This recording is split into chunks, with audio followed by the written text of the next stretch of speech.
বন্ধুরা আসসালামু আলাইকুম। নতুন আরও একটি ভিডিওতে আপনাদেরকে স্বাগত জানাচ্ছি। আজকে আমি দেখাবো যে এই মার্চ মাসে আমার ছাদ বাগানের কী অবস্থা, গাছগুলি কোনটি কেমন আছে এবং কোনটিতে কীরকম ফলন রয়েছে। আর মূল ভিডিওটি শুরু করার আগে আপনাদের সবার প্রতি রিকোয়েস্ট, ছাদ বাগান সম্বন্ধে বিভিন্ন প্রকার তথ্য পেতে আমার এই চ্যানেলটি সাবস্ক্রাইব করে আমার সাথেই থাকুন। তাহলে চলুন দেখি নেই যে বর্তমানে আমার ছাদ বাগানের কী অবস্থা এবং কোন গাছগুলিতে কীরকম ফলন রয়েছে বা কোন গাছগুলির বর্তমানে কী অবস্থা। বন্ধুরা, আপনারা প্রথমেই দেখতে পাচ্ছেন যে আমার একটি গুল বেগুনের গাছ। এই গাছটি আমি একটি ছোট তেলের গ্যালনের মধ্যে উপর দিয়ে কেটে লাগিয়েছি। এই গাছটিতে আলহামদুলিল্লাহ 13টি গুল বেগুন ধরে আছে। এরপরে এখানে একটি ক্যারেটের মধ্যে আমি 2টি গুল বেগুনের গাছ লাগিয়েছি। এগুলিতেও ছোট ছোট বেগুন হচ্ছে। এই চারাগুলো অবশ্য পরে লাগানো। এরপরে এখানে একটি বালতির মধ্যে আপনারা দেখতে পাচ্ছেন যে ছোট 2টি গুল বেগুনের গাছ। এখানে রয়েছে ছোট্ট একটি বালতির মধ্যে একটি গুল বেগুনের গাছ। এটাতেও মাশাআল্লাহ বিগ সাইজের একটি বেগুন ধরে আছে। এখানে একটি রঙের বালতিতে রয়েছে একটি গুল বেগুনের গাছ। এটিতে 2টি বেগুন ধরে আছে এবং কিছু ফুল আছে। তারপরে এখানে রয়েছে আরও একটি গুল বেগুনের গাছ।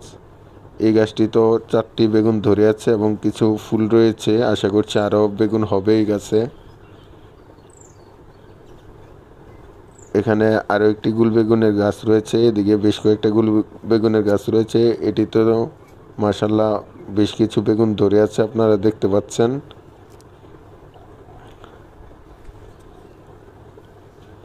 এখানে আমার আরও একটি গুল বেগুনের গাছ রয়েছে। এই গাছগুলি আমি বিচি থেকে চারা তৈরি করে নিয়েছিলাম। মাশাআল্লাহ ভালো ফলন হয়েছে আমার বেগুন গাছগুলিতে, আপনারা নিজেরাই দেখতে পাচ্ছেন। এরপরে এখানে রয়েছে আমার একটি সফেদা গাছ। এই গাছটি আমি বেশ কিছুদিন আগে রোপণ করেছি। এখন নতুন পাতা ছেড়ে বেশ কিছু ফুল আসতেছে। আপনারা হয়তো দেখতে পাচ্ছেন যে ফুলগুলি, বেশ কিছু ফুল আসতেছে। এরপরে এখানে একটি পানির জারের মধ্যে আমি একটি গুল বেগুনের গাছ লাগিয়েছি। বেশ কয়েকটি বেগুন ধরে আছে। এখনই পারা যাবে এরকম বেশ কিছু বেগুন আমার ছাদ বাগানে রয়েছে। এই বালতিতেও একটি গুল বেগুনের গাছ রয়েছে। আপনারা দেখতে পাচ্ছেন বেশ কিছু বড় সাইজের বেগুন ধরে আছে। আলহামদুলিল্লাহ আমার ছাদ বাগানে বেগুনের ভালো ফলন হয়েছে। এখানে ছোট একটি বেগুন গাছের মধ্যেও একটি বেগুন ধরে আছে। আর এই বড় টবটিতে মূল গাছটি হচ্ছে পেঁপে গাছ। মাশাআল্লাহ বেশ কিছু পেঁপে আছে। এই গাছ থেকে অন্তত 12 থেকে 14টির মতো পাকা পেঁপে আমরা হারভেস্ট করেছি। তারপরে এখানে রয়েছে আমার কমলা গাছ। এই গাছটিও আমি কয়েকদিন আগে 1 থেকে 1.5 মাস আগে এনে লাগিয়েছি। বেশ কিছু ফুল হয়েছিল, সেখান থেকে কিছু ফুল গুটি আকারে স্থাপন হয়েছে। দেখা যাক হয় কি না। তারপরে এখানে রয়েছে আমার ডালিম গাছ।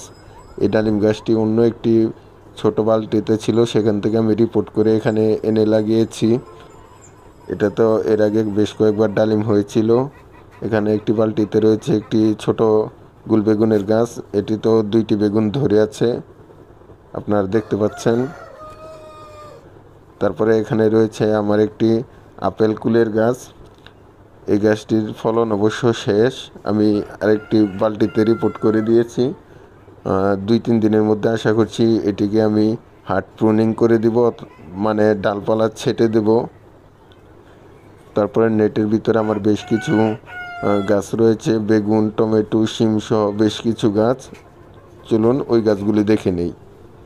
এখন আমি চলে এসেছি নেটের ভিতরে। আপনারা দেখতে পাচ্ছেন যে আমি যেই রসুন লাগিয়েছিলাম সেই রসুনের গাছগুলি মাশাআল্লাহ ভালো বড় হয়েছে। কিছুদিন পর তুলব। এখানে রয়েছে একটি বেগুন গাছ, এটি আমি কিনে এনেছি লাগানোর জন্য। তারপরে আমার ককশিডের মধ্যে 2টি বেগুন গাছ রয়েছে, আপনারা দেখতে পাচ্ছেন। বেশ কিছু বেগুন ধরে আছে, এখান থেকে বেশ কিছু বেগুন তোলাও যাবে। তারপরে ছোট একটি বালতিতে আরও একটি বেগুন গাছ রয়েছে। এদিকে আরও একটি বেগুন গাছ রয়েছে, এটি তো বেশ কিছু বেগুন ধরে আছে। এটাও আমার একটি লম্বা বেগুনের গাছ। আপনারা দেখতে পাচ্ছেন বেশ কিছু বেগুন ধরে আছে। তারপরে এখানে রয়েছে আমার একটি গুল বেগুনের গাছ। আলহামদুলিল্লাহ বেশ কিছু গুল বেগুন ধরে আছে। এখানে একটি পানির জারের মধ্যে আরও একটি গুল বেগুনের গাছ রয়েছে। মাশাল্লাহ বেশ ভালো ফলন রয়েছে এই গাছটিতে। তারপরে এখানে আরও একটি গ্যালনের মধ্যে আমি একটি গুল বেগুনের গাছ লাগিয়েছি। এটি তো বেশ কয়েকটি বেগুন রয়েছে, আপনারা দেখতে পাচ্ছেন। তারপরে এখানে ছোট্ট একটি পটের মধ্যে আমার একটি টমেটো গাছ রয়েছে। বেশ কিছু টমেটো পেকেও রয়েছে।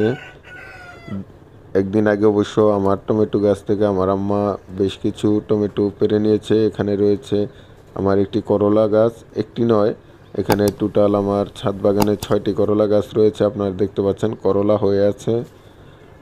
উপরে নেটের উপরে বেশ কিছু লতা চলে গেছে করলা গাছের, সেখানেও বেশ কিছু করলা হয়ে আছে, বড় হচ্ছে এগুলো।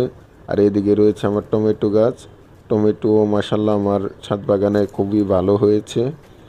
এরপরে এখানে রয়েছে আরও একটি গুল বেগুনের গাছ। এটি তো বেশ কয়েকটি গুল বেগুন ধরে আছে। আপনারা দেখতে পাচ্ছেন আমার গুল বেগুনগুলি। এদিকে আরও রয়েছে আমার টমেটো গাছ। বেশ কয়েকটি টমেটো গাছই আমি লাগিয়েছি আমার ছাদ বাগানের মধ্যে। টমেটোর ভালো ফলন হয়েছে আমার এই ছাদ বাগানে। এখানে রয়েছে একটি ড্রামের মধ্যে 3টি টমেটো গাছ। এই 3টি গাছেও ভালো টমেটো হয়েছে। এদিকে বেশ কয়েকটা পাকা শুরু করেছে। তারপরে এখানে রয়েছে আমার একটি সিডলেস লেবুর গাছ। এটা এখন আমি রোপণ করিনি, কিনে এনেছি রোপণ করার জন্য। 2-1 দিনের মধ্যে ইনশাল্লাহ রোপণ করে দেব। তারপরে এখানে রয়েছে আমার 2টি ছোট বেগুন গাছ এবং সাথে আরও একটি লম্বা বেগুনের গাছ রয়েছে, এটাও আমি রোপণ করব। এপাশে রয়েছে আমার শিম গাছ। এটিতে আগে খুব বেশি ফলন হয়নি, তবে এখন আবার খুব ভালো ফলন হচ্ছে। আপনারা দেখতে পাচ্ছেন বেশ কিছু শিম রয়েছে গাছটিতে। 2-1 দিনের মধ্যে এটি থেকে আমি শিম হারভেস্ট করব। তখন ইনশাল্লাহ চেষ্টা করব আপনাদেরকে হারভেস্টের ভিডিওটি দেওয়ার জন্য বা আপনাদের সাথে শেয়ার করার জন্য। দেখতেই পাচ্ছেন প্রচুর শিম ধরে আছে। তারপরে এখানে রয়েছে আমার 2টি টমেটো গাছ। এটি তো এই 2টি গাছও মোটামুটি ভালো ফলন হয়েছে। এখানে রয়েছে আরও একটি লেবুর গাছ। এটি হচ্ছে বোম্বাই লেবুর গাছ। এটিও আমি কিনে এনেছি, এখনও রোপণ করিনি। 2-3 দিনের মধ্যে ইনশাল্লাহ রোপণ করব। তারপরে এদিকে যদি সামনের দিকে যাই, এখানে আমার আরেকটি টমেটো গাছ রয়েছে। এটিতেও বেশ কিছু টমেটো ধরে আছে এবং কিছু পাকা টমেটো পাড়া হয়ে গিয়েছিল। এখানে রয়েছে আমার লাল শাক, একটি তেলের গ্যালন মাঝে দিয়ে কেটে আমি এটিতে লাল শাক রোপণ করেছিলাম। লাল শাকের বীজ থেকে এই শাকগুলি উৎপাদন করেছি। এখানে বড় একটি টবের মধ্যে রয়েছে 4টি গুল বেগুনের গাছ। এই গাছগুলিতেও বেশ কিছু গুল বেগুন ধরে আছে, আপনারা দেখতে পাচ্ছেন। ভিতরের গাছগুলিতেও বেগুন ধরে আছে। এদিকে আমার করলা গাছটি যেটি আপনাদেরকে দেখিয়েছি। তারপরে উপরে নেটের বাইরে রয়েছে আমার একটি পেঁপে গাছ। এই পেঁপে গাছটিতেও মাশাল্লাহ বেশ কিছু পেঁপে হয়েছে এবং বেশ কিছু পেঁপে এখান থেকে পাকা পেঁপে এবং কাঁচা পেঁপে তোলা হয়েছে। আর এই ছিল আমার ছাদ বাগানে এই মার্চ মাসে বর্তমান অবস্থা। এতক্ষণ ধৈর্য সহকারে আমার ভিডিওটি দেখার জন্য আপনাদেরকে অসংখ্য ধন্যবাদ।